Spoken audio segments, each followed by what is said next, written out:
In a documentary, there's a couple things I'll share with you guys on what I took away from it. But Rob, maybe share the clip on how he got access to some of the footage of the documentary. Is this the one, Rob? Yep. Go for it. How did you get that footage of Diddy? I figured most journalists would not disclose their sources. Does he know y'all have this in the doc? I would doubt he knows. So when this airs, that'll be the first time that his legal team, Diddy, that everybody knows that this footage is now seeing the light of day. Perhaps. Combs' team firing back in a statement to NBC News, saying the Netflix so-called documentary is a shameful hit piece and that they relied on stolen footage that was never authorized for release. His team sending a cease and desist to Netflix.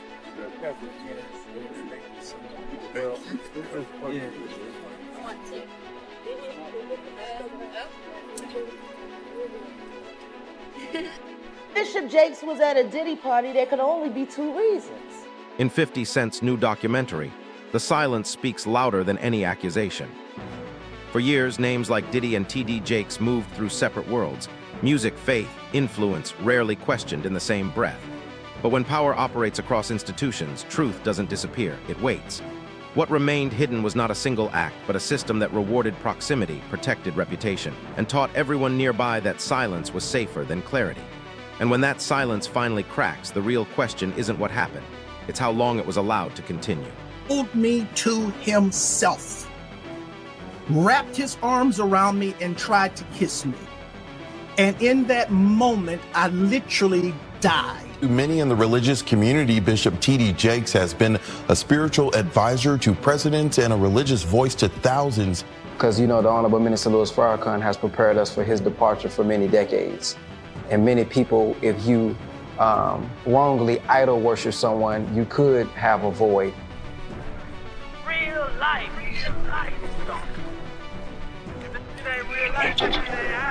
It ain't real life. Just ain't real life street star. You know what time it is. We just had a shake in not only the religious community, but our culture's community, to where Dallas, we have people like Kirk Franklin, Erykah Badu, of these names, and then you hear someone like Bishop Jakes, the Potter's House, that of course has risen Dallas to where you have these entities and these figures that, when you say the name, you kind of already know what it is. And we just recently seen that Bishop Jakes had stepped down. Now, I want to have this conversation because I have my own theories, no Diddy, but I have my own theories about why he would step down. But I do want to address the fact that he did step down. What is y'all take on it? And then also, where does it go from here? Dooney, if you don't mind, I can start with you because you actually have a personal relationship with Bishop Jakes. You've been calling him out for the past few years, damn near feel like a decade or so. You've been calling the man out, and now it seems like he didn't answer your phone call, and now he done stepped all the way down. Yeah. So I don't blame him. I wouldn't answer phone call. Bitch, don't start now. He asked me the question. I know. I wouldn't answer your call. Come on, go ahead though. Okay. Yeah, please. Let me say this, man, to Bishop T.D. Jakes. You know what I'm saying? It was never any beef, anything like that. It was just some things that went on that I wanted to sit down and talk to you about that happened at the Mega Fest in Atlanta. And one of the ministers you had on staff, and because of where I came from, you know what I'm saying, it challenged my faith because of some things he did. So I just wanted to talk to you. I talked to Sean. Well, I didn't say no name, but your head security guard came to holler at me. And I sent the word out that I just wanted to speak with you. But your son came by. Shout out to my man, your son, Jermaine, he know what it is. And we talked and we discussed it. But I just want to say this to you, Bishop. You have shown a lot of thieves in Dallas. Ever since you came down, I had the honor of cutting your hair, meeting your First Lady, Jakes, Mama Jakes, Sarah, Cora. I just mentioned y'all named Jermaine, Jamar, Lil Dex. It was an honor meeting you all. And let me say to Mama Jakes, thank you for... In 50 Cent's documentary, a prominent pulpit figure steps aside, and timing becomes the story. T.D. Jakes has spent decades cultivating certainty, measured language, institutional reach, proximity to civic power. A public transfer of leadership, then, reads as more than routine succession. In an era where reputations can fracture overnight, withdrawal often signals anticipation rather than rest. When leadership changes align with a separate high-profile legal storm intensifying around Diddy, the public instinctively connects dots before facts are finalized. If succession can be both spiritual and strategic, how do we tell where faith ends and risk management begins? Her birthday is tomorrow. His wife's birthday is tomorrow. Happy birthday! Happy birthday! Well, happy to have you back on the platform, man. It's been a while, man. I haven't had you on the platform in a long time, man. Man, stop playing, man. I ain't never left, man. Shit. All I did was change clothes. So I want to get right into it, man. How you feel about these rumors surrounding, Diddy and TD Jakes? Man, what I think about it is this, when I grew up in the church, the sinners was not supposed to have the same atmosphere with the saints. You have to be able to separate the two. So I'm looking at him as a saint going to a party that ain't nothing but sin, drinking, maybe fornication, man on man, woman on woman, he on she. But maybe he there to lay some hands on somebody. Maybe he there to save some souls. I know he got a contract with Revolt, so I'm just like, it's just real strange that he would be found at any kind of Diddy party or any kind of place with Diddy unless it's in a business atmosphere. So now what he's doing is he's making, man, he making the Christians look real bad right about now. And you've been to these parties, right? Oh yeah, I was there when he was doing the white parties in the Hamptons and the whole 9 yards. So I know what goes on at the parties. If, they probably got a little bit more freakier, as time went on, because they got to the point whereas that they didn't even care. It used to be secretly, where people used to go to, separate rooms and different rooms, and they wasn't doing that out in the public, but now they don't care. Men kissing men and all this other, man, it's crazy. So why do you think he was going to these parties? I think that he's going to the Diddy parties, bruh. If he's going, well, we know he's going to the Diddy party, and I know that it's, I know what usually happens at the Diddy party, or what we told us happened at the Diddy parties. Maybe he need to see it for himself, man. Maybe he need to go there and really be involved in some things that could help save some individuals while they going to those parties. Or maybe he just going to... A civil filing introduces a name, and culture rushes to judgment before the process does. In 50 Cent's documentary, the transcript reflects a familiar pattern. An allegation appears within a broader legal narrative, and proximity begins to function as proof. TD Jakes' influence has long been described as relational, advisor, connector, stabilizer. So the suggestion that credibility itself could be leveraged carries weight beyond the claim. Legal systems separate allegation from fact. Public memory rarely does. When judgment arrives early and lingers indefinitely, what role is left for due process to play? Man, it's hard to even talk about why would you find a religious man, when you know that the saints supposed to separate themselves from the sinners, and why would a religious man like himself be at a party which ain't nothing but sin that's going on, bro? Whether it's drinking, maybe fornicating, maybe, like I said, men on men, women on women. It's hard to put in perspective unless he's involving himself what is actually going on at the parties. It's hard, brother. Bruh, you know, you can't, I really don't know why,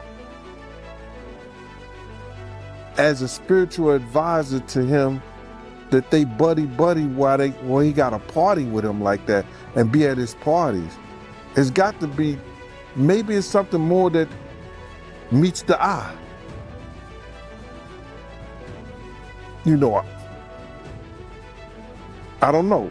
You know, I've had, you know, I've talked to preachers and I've talked to reverends and priests, but they ain't never came to a party with me or nothing like that. So it's hard to figure that one out, bruh, without even saying, you know, what people might be thinking. But I heard that there's supposed to be some tapes or something that's coming out real soon. And I guess we'll all really know the truth if anything's on those tapes. From your point of view, right, when you look at T.D. Jakes, your point of view, your opinion, do you take him serious as a pastor?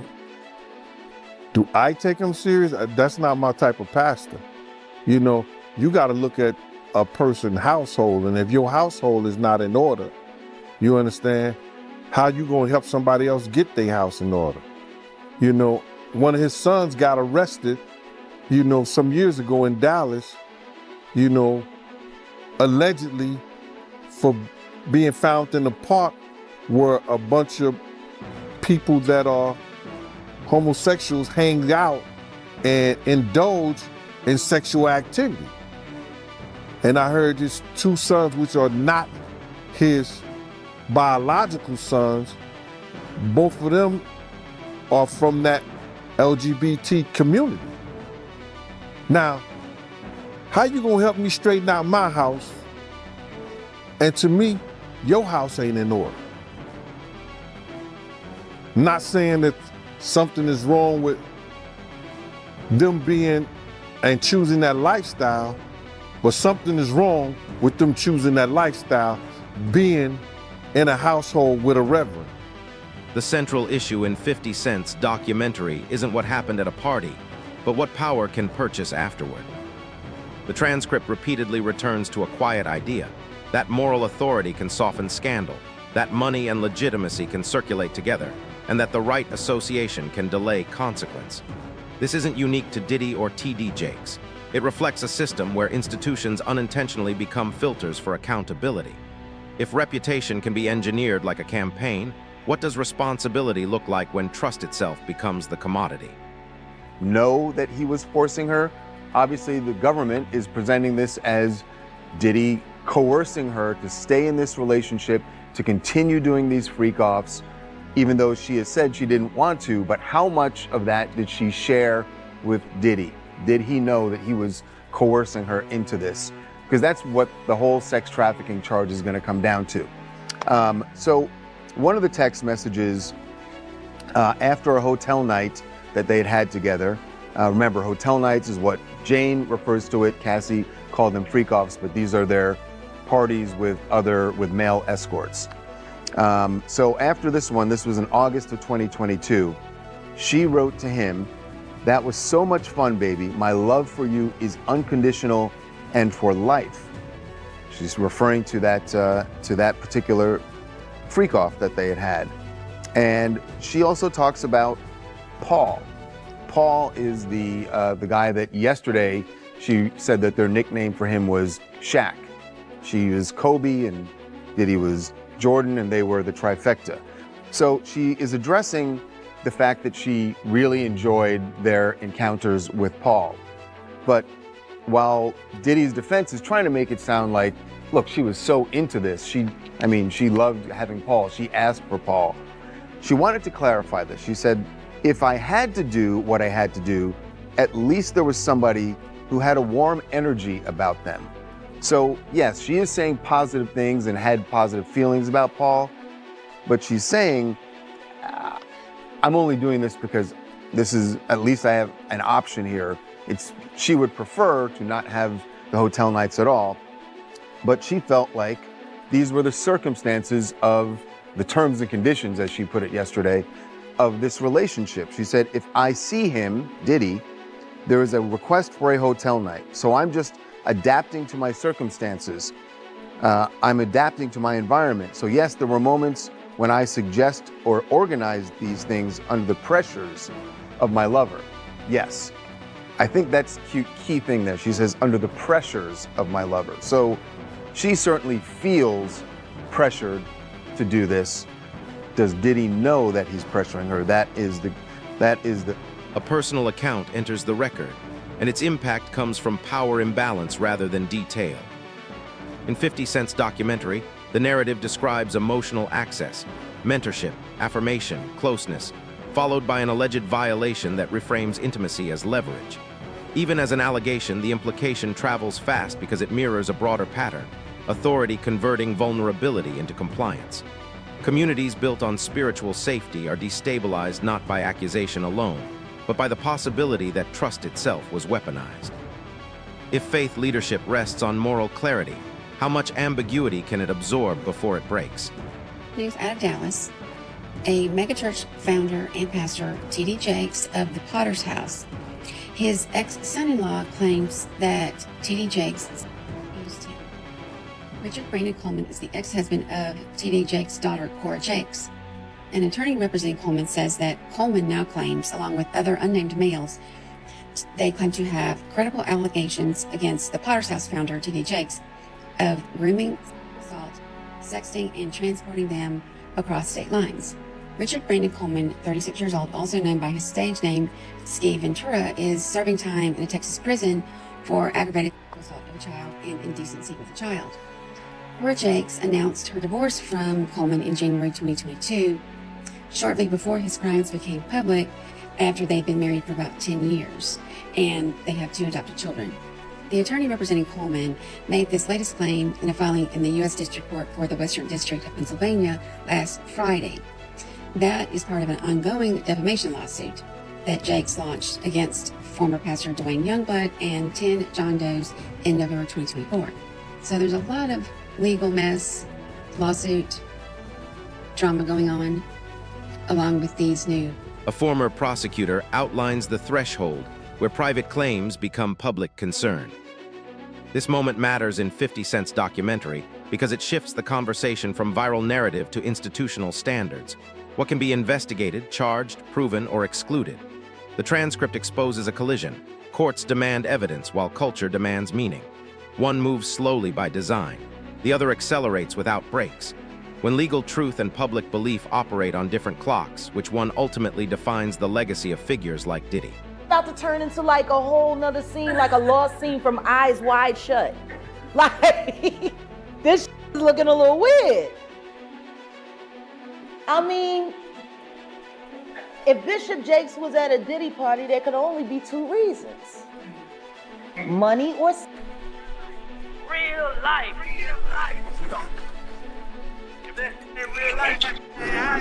It ain't real life. Just ain't real.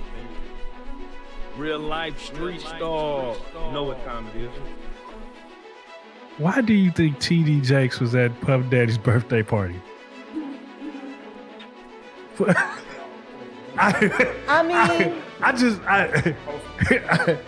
You know, do you remember when Bernie Mac played the minister in Friday? Yes. That's how I feel about T.D. Jakes. Like, that's how I see. Oh, Miss Parker, come to pray. But for him to be at a Diddy party, I don't know. Like, I feel the same way about that as I feel about when Tyler Perry came to his church and laid hands on him and he caught the Holy Spirit from Tyler Perry. Tyler Perry is the bishop of what? Like, I've never, like, and I cut a check for 100, and I'm gonna lay my hands on your bishop. And he said, and then the bishop said, it's on the fucking internet. He's doing all of this, right? And then there's a woman on the dais screaming, push the baby out. Birth that baby. Push the, I'm like, are we a church? Or is this about to turn into like a whole nother scene, like a lost scene from Eyes Wide Shut? Like, this shit is looking a little weird. I mean, if Bishop Jakes was at a Diddy party, there could only be two reasons. Money. That's all that happens at Diddy parties. Money and... I hope it was for money. Charitable contribution. I hope it was for money, because arguing about who's going to put the strap on is... That can be a very uncomfortable situation. You know, we're going to pray on it, praise the Lord, you know? The recurring question raised in 50 Cent's documentary is not only moral, but structural. Why does spiritual authority appear inside spaces defined by celebrity power? These environments operate as influence hubs, rewarding access with relevance.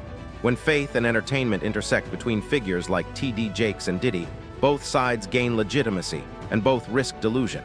Proximity becomes currency. Silence becomes its maintenance cost. If influence depends on staying close, who is truly protected when nothing is said? Look, everything that I know tells me that he will get between 1 and 2 years, and I think it's going to be closer to 1.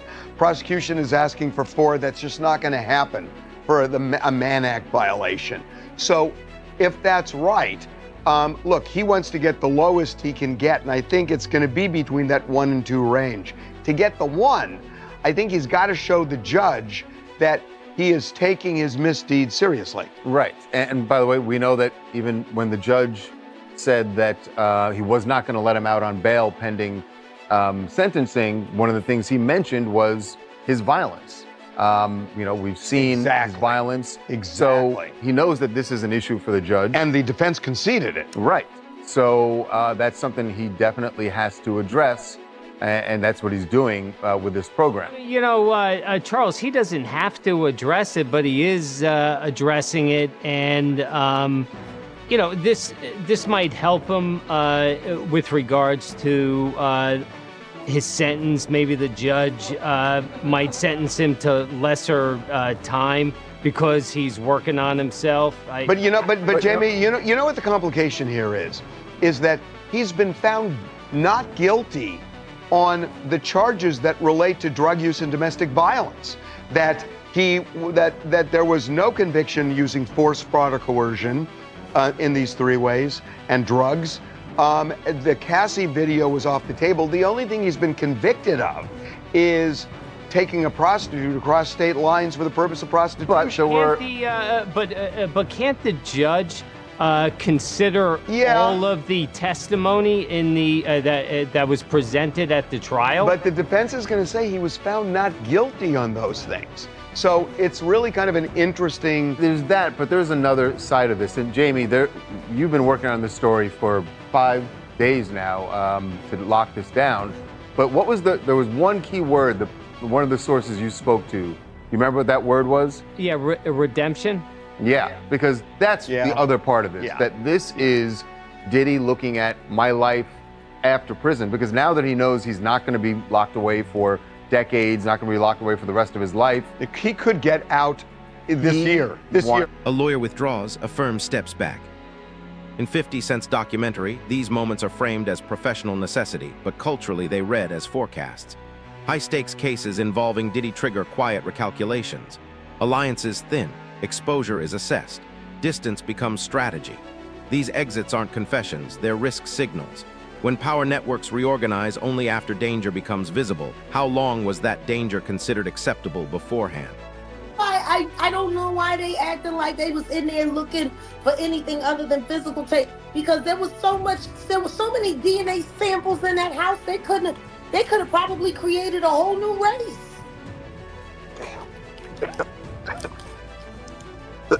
Let me ask you, when it comes to the hotels, he said that, or in the indictment, they said that there was people that were hired to clean up after the pre-call. So this is not even the people that's hired by the hotel. These are special people. No, they had to bring in outside clean. No, this is industrial level foolishness. We talking about? It's Breaking Bad level. Imagine what happened. Now you heard the video, you heard the footage with him and the meek. Now, we also know that T.D. Jakes is allegedly also a power bottom. And he's a much older man. And they say he's very enthusiastic in his endeavors. What happens when he cops something loose? You know what I'm saying?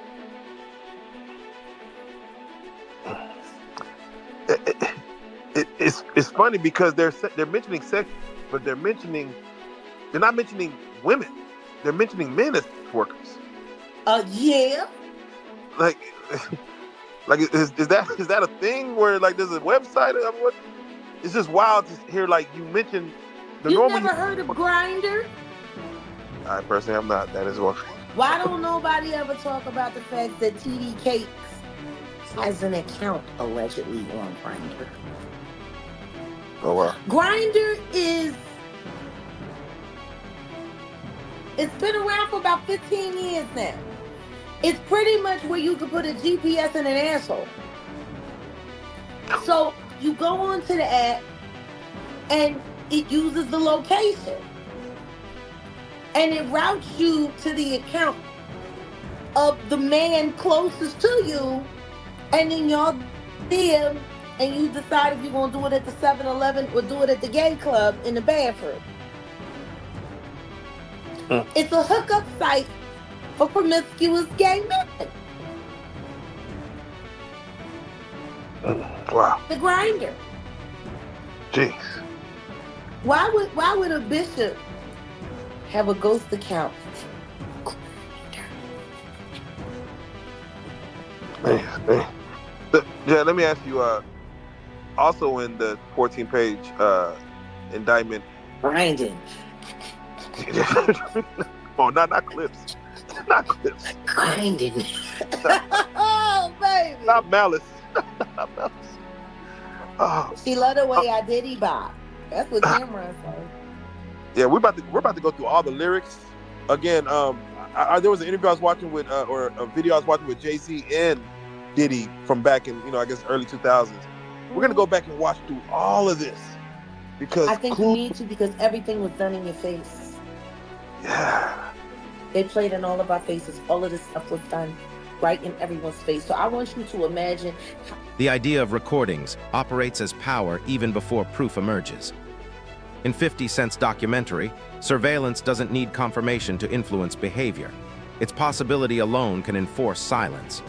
Fear becomes governance, shaping loyalty, hesitation, and denial among those orbiting celebrity. And spiritual authority. Whether real or exaggerated, the threat of exposure explains why influential figures connected to Diddy wait before speaking. If intimidation can suppress truth without ever entering court, how much reality remains permanently undocumented? Footage of Sean Diddy Combs in the days leading up to his arrest in New York last September. You want to put stuff in my fanny pack, King? The exclusive video obtained by Netflix shows Combs debating with his lawyers about strategy. Listen to me. I'm going to get off the phone right now, and I am going to let you professionals look at the situation and come back to me with a solution. No matter what, no matter what nobody said. Let's just, here and there, y'all are not working together the right way. We're losing. The footage is part of a new, highly anticipated docuseries by director Alex Stapleton and rapper and executive producer Curtis 50 Cent Jackson, titled Sean Combs, The Reckoning. Was there anything that surprised you when you were watching it? I think it was surprising that he actually filmed it. It was very interesting to watch a man who's known for his brand presence. You know, he has a really amazing knack for marketing and all of that, and how he was sort of taking that into account in how he was coming off to the public. The exclusive video also shows Combs in Harlem greeting fans. Off my back, bro. Lord, you win. I'm gonna win. Lord, you win. Be with it. I'll accept it. I need some hand sanitizer. Hold on. I got it. I've been out in the streets amongst the people. Yeah, I gotta take a bath. Like the amount of people that actually I'm coming in contact with, like that's what I have to do. You know what I'm saying?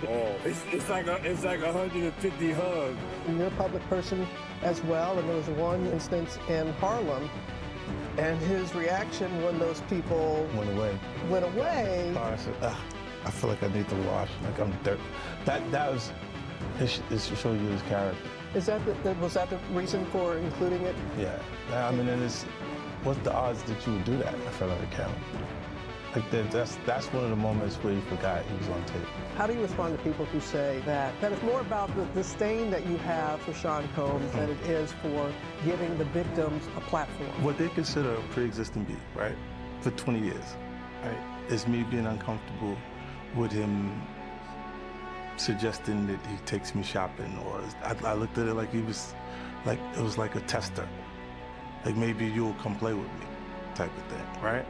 And it's not personal. I think it's important to also let people know that the show is not completely the perspectives of people that did not like Sean. We weren't trying to just get the highlights, the salacious details, that the real goal was to storytell. And not everyone needed to have an allegation to be a part of this project.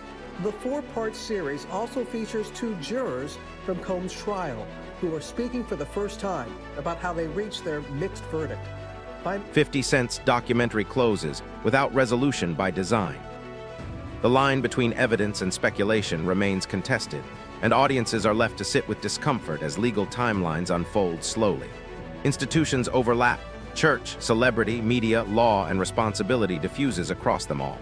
From T.D. Jakes to Diddy and beyond, everyone claims to be waiting for the full story. Yet waiting itself becomes a form of protection. If accountability is endlessly deferred, who ultimately benefits from patience?